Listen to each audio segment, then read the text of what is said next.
खान साहब ने नाज़रीन जाते जाते एक और भी दरखास्त कर गए हैं, जरा वो भी सुनिए। इमरान खान की घड़ी की पड़ी हुई है।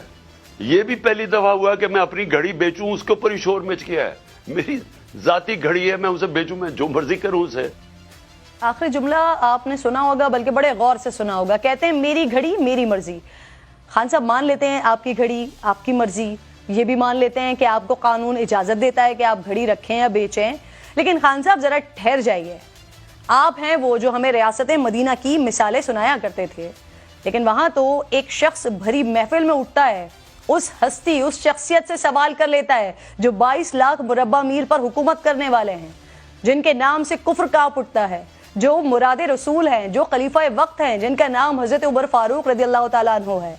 और वो शख्स उनसे कहता है कि हम उस वक्त तक आपकी बात नहीं सुनेंगे जब तक आप हमें ये नहीं बता देते कि आपके पास ये 2 यमनी चादरें कहां से आईं।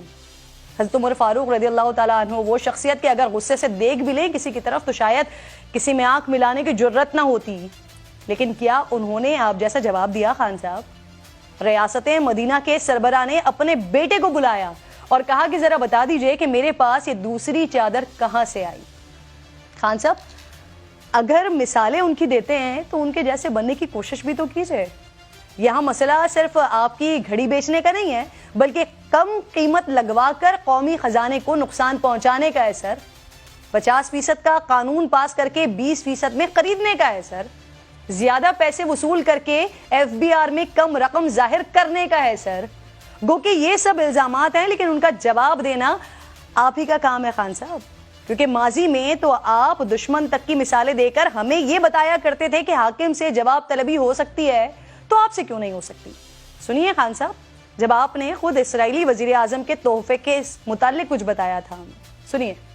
इसराइल का प्राइम मिनिस्टर नेतन्याहू, उसके ऊपर पुलिस ने जाके उसको क्वेश्चनिंग की है, सिटिंग प्राइम मिनिस्टर को उसको क्वेश्चनिंग की है, उससे सवालात तलब किए गए हैं और उन्होंने खुद ही इन्वेस्टिगेशन की है और लोगों को भी कि उनका जिनका ख्याल था कि, और उसका जुर्म क्या है कि उसको कोई तोहफे दिए गए हैं। यहां तो चलता ही सारा काम तोहफे पे। आपने सुप्रीम कोर्ट में सुना था कि मरियम को कोई 2 करोड़ की गाड़ी का तोहफा मिल गया। ये तोहफे के ऊपर प्राइम मिनिस्टर होते हुए उसके ऊपर पुलिस इन्वेस्टिगेशन कर रही है, ऑपोजिशन नहीं कर रही। तो खान साहब, हम उम्मीद रखते हैं कि आप रियासत मदीना के सरबराह के नक्शे कदम पर चलते हुए एक तफसीली जवाब जरा कौम के सामने रखेंगे। आप बताएंगे कि कहां से आया ये तोहफा और कैसे बेचा गया है ये तोहफा, कितने का बेचा है, किसको बेचा है। खान साहब मुंतजर हैं, इंतजार कर रहे हैं, क्योंकि रियासत मदीना की मिसालें आप ही दिया करते थे।